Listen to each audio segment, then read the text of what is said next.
आज की हमारी कहानी है एक मर्डर की कहानी। एक ऐसी मर्डर मिस्ट्री जिसके मर्डरर ने बचने के लिए कोई खास मेहनत नहीं की, सिर्फ पुलिस की थोड़ी सी चूक की वजह से वो लगभग 17 साल बचा रहा। नमस्कार, मेरा नाम है दीपक। आज मैं आपके सामने लेकर आया हूं एक मर्डर की मिस्ट्री, मर्डर की कहानी। दरअसल इस कहानी की शुरुआत होती है आज से लगभग 17 वर्ष पूर्व। यह कहानी सन 2006 की है। 26 मई 2006 को केरल में एक जगह पड़ती है पथानामथिट्टा। पथानामथिट्टा जिला है, वहां पे गांव है पुलाल। यहां 50 वर्ष की महिला रमा देवी की हत्या हो जाती है।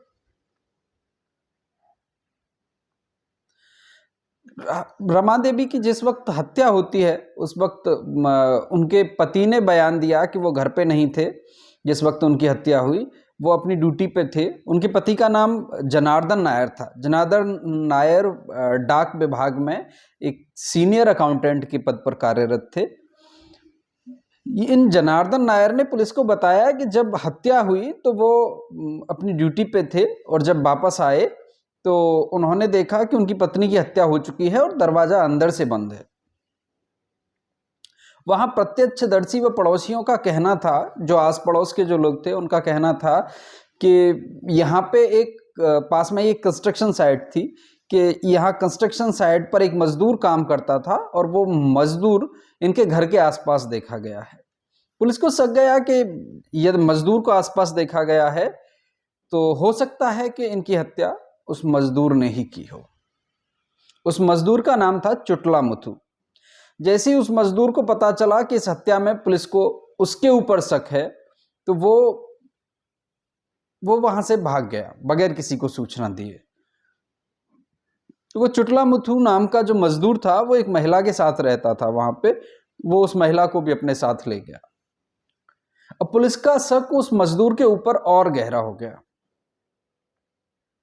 पुलिस ने उस मजदूर को खोजने का प्रयास किया, बड़ी मेहनत की उस मजदूर को खोजने के लिए।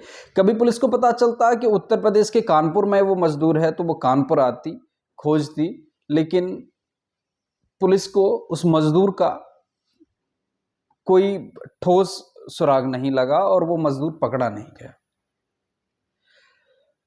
इस बात को धीरे धीरे 1 साल बीतता रहा। 1 साल बीतने को हो गया।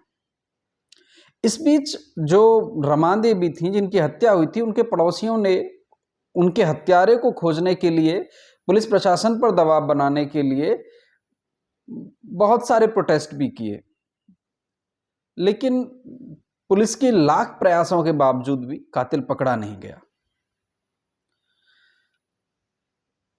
जब कातिल नहीं पकड़ा गया तो कुछ लोगों को ये भी भ्रम होने लगा, ये शक होने लगा कि कहीं रमा देवी के पति तो हत्यारे नहीं हैं। रमा देवी के पति 1 साल बाद यानी 2007 में हाई कोर्ट में जाते हैं और एक एप्लीकेशन देते हैं। हाई कोर्ट में एक अपील करते हैं कि मेरी पत्नी को खोजने में स्थानीय पुलिस नाकामयाब है, इसलिए इस केस को क्राइम ब्रांच को सौंप दिया जाए ताकि उनका हत्यारा जल्द से जल्द पकड़ा जाए। जब वो हाई कोर्ट चले गए तो आस पड़ोसियों का जो शक उनके ऊपर जो बन रहा था, वो पड़ोसियों का शक भी दूर हो गया। उसके बाद कुछ समय और बीतता है और उस जो मजदूर फरार था, जिसके ऊपर पुलिस को शक था, उसके साथ वाली महिला पुलिस के हाथ लग जाती है। पुलिस उस महिला से पूछताछ करती है और पूछताछ में वो महिला कहती है कि इसमें हमारा कोई हाथ नहीं है, इस हत्या में हमारा कोई रोल नहीं है।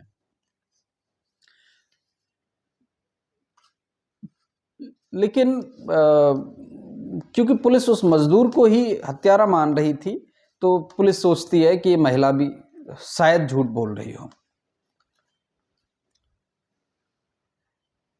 इस केस की जो फोरेंसिक जांच, लेकिन उस महिला को पुलिस ने उस वक्त छोड़ दिया क्योंकि महिला तो शक के घेरे में थी नहीं, पुरुष था। इस केस की जो फोरेंसिक जांच थी उसमें एक ट्विस्ट था। ये फोरेंसिक जांच हत्या होने के 4 साल बाद आती है। 4 साल बाद जांच आती है फोरेंसिक की, तो पुलिस का शक मजदूर पे था, मजदूर हाथ नहीं लगा, इसलिए उस फोरेंसिक जांच का भी कोई खास मतलब निकल नहीं रहा था।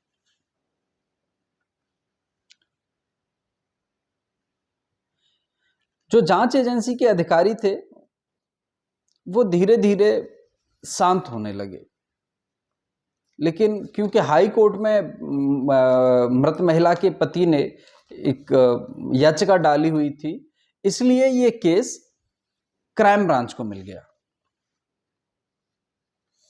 ये केस जब क्राइम ब्रांच को मिला तो क्राइम ब्रांच ने भी अपनी तरफ से बहुत सारे प्रयास किए, सीन को रिक्रिएट किया गया, मर्डर सीन को, लेकिन उसका भी कोई असर नहीं हुआ।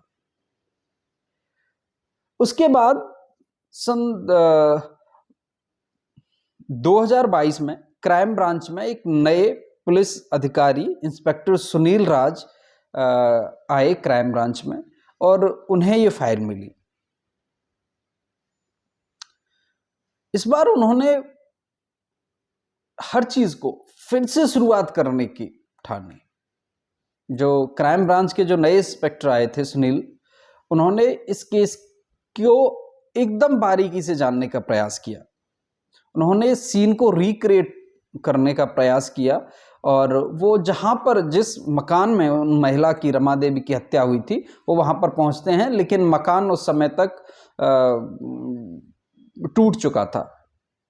इसलिए वो मकान पे जाकर वहां पर सीन क्रिएट नहीं कर पाए, लेकिन उन्होंने उनके मकान के जैसा ही एक अलग एक स्ट्रक्चर बनवा के सीन रिक्रिएट किया।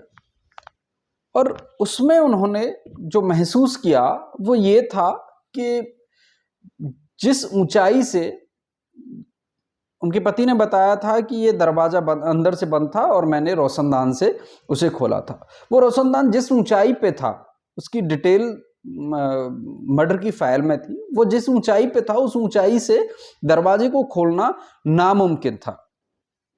इसलिए इन इंस्पेक्टर सुनील राज को शक गया कि कहीं ये इन महिला का पति तो झूठ नहीं बोल रहा। उन्होंने 2006 में जो फोटो ली गई थी घटना के वक्त, उन फोटो को फिर से देखना शुरू किया। सबके बयान पढ़े, पड़ोसियों के भी, पति के भी, तो उसमें जो पति का जो बयान था उसी में विरोधाभास प्रतीत हो रहा था।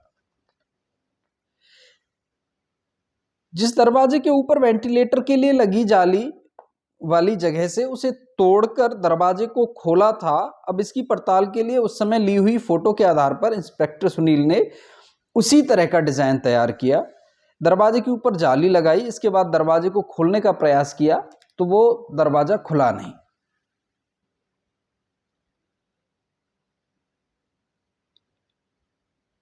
अब इंस्पेक्टर को लगा कि कहीं ये महिला के पति झूठ तो नहीं बोल रहे। जब फोटो देखे गए तो इंस्पेक्टर सुनील को उन फोटो में महिला के हाथ में किसी पुरुष के बाल मिले। इंस्पेक्टर ने कहा कि इसको तो रीवेरीफाई किया जा सकता है। उन्होंने उस महिला के पति की एक फोरेंसिक जांच करा दी। जब उस फोरेंसिक जांच का जब रिजल्ट आया तो नतीजे जो थे वो सबको हैरान करने वाले थे। जो जांच रिपोर्ट आई उसमें पता चला कि जो महिला के हाथ में जो बाल थे वो उनके पति जनार्दन नायर के ही थे। उनके पति का नाम जनार्दन नायर था। जो डीएनए का जो सैंपल इंस्पेक्टर ने भेजा था फोरेंसिक के लिए, उसकी जांच रिपोर्ट आई और उससे ये पुख्ता हो गया कि ये जो बाल थे महिला के हाथ में ये जनार्दन नायर के ही थे। अब पुलिस को ये तो पता चल गया कि इसमें हत्यारा जो है वो कोई और नहीं, वो मजदूर भी नहीं है, और इस हत्या में हत्यारा जो है वो महिला के पति जनार्दन नायर हैं। लेकिन ये हत्या हुई क्यों थी, अब पुलिस को ये जानना था। 17 साल के लंबे समय के बाद महिला रमा देवी का हत्यारा, उनका पति, अब पकड़ा गया था। लेकिन अब सवाल यह है कि उस समय क्यों नहीं पकड़ा गया। दरअसल उस समय जो फोरेंसिक जांच की जो रिपोर्ट थी वो 4 साल बाद आई थी हत्या के, और पुलिस को शक था मजदूर के ऊपर। मजदूर हाथ नहीं लगा, इसलिए किसी को भी उस जांच रिपोर्ट में, फोरेंसिक में आगे बढ़ने के लिए कोई मोटिव नहीं मिला, इसलिए उस समय पे महिला के पति को पुलिस नहीं पकड़ पाई। अब सवाल आता है कि उन महिला की हत्या उनके ही पति ने क्यों की, वो भी 50 साल की उम्र में। जब लोग एक दूसरे का सहारा बनने का प्रयास कर रहे होते हैं, उस उम्र में क्यों हुई। दरअसल यह हत्या हुई थी पत्नी के अवैध संबंधों के शक में। पति को पत्नी के ऊपर शक था कि पत्नी का किसी अन्य व्यक्ति के साथ अवैध संबंध है।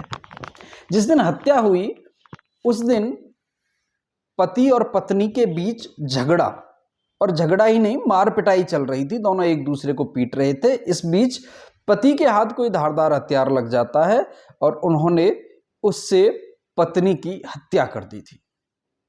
जब पत्नी की हत्या हो जाती है, उसके बाद पति दरवाजा बंद करके बाहर चले जाते हैं और कुछ देर बाद वापस आते हैं। वापस आके शोर मचाना शुरू करते हैं, लोगों को इकट्ठा करते हैं और बताते हैं कि उनकी पत्नी का मर्डर हुआ है। तो जो लोग प्रत्यक्षदर्शी थे, जो आस पड़ोसी थे, उन्होंने देखा कि ये व्यक्ति तो बाहर से आया है अभी। उन्हें ये शक भी नहीं था कि 50 साल की उम्र में कोई अपनी पत्नी की हत्या क्यों करेगा। इस बीच जब लड़ाई हो रही थी तो पत्नी ने पति के बालों को मजबूती से पकड़ा था, जिसकी वजह से कुछ बाल उखड़ के पत्नी के हाथ में आ गए थे, जिनकी वजह से पुलिस को ये पूरा क्लू मिला और 17 साल बाद सन 2023 में इस मर्डर का खुलासा हुआ।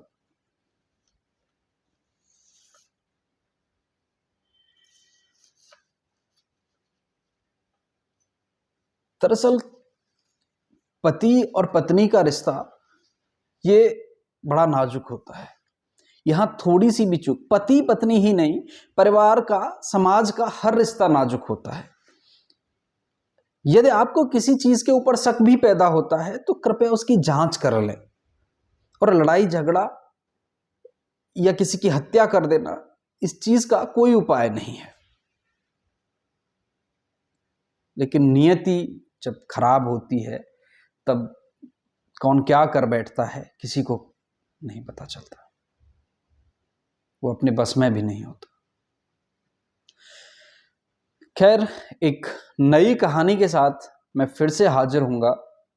ये कहानी आपको कैसी लगी प्लीज कमेंट करके बताइएगा। तब तक के लिए मैं आपसे इजाजत चाहता हूं। धन्यवाद।